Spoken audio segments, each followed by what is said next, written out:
Hello and welcome to Bullish Way. In this video, I intend to backtest the premium Bullish Way indicator called Armageddon 2, which is considered the best TradingView indicator.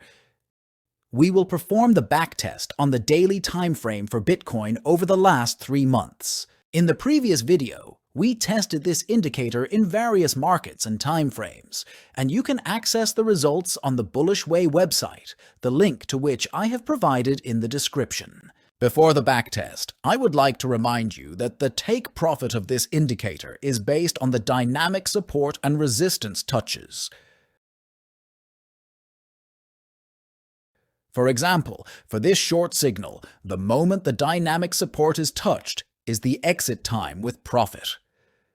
For more information, refer to the Bullish Way website.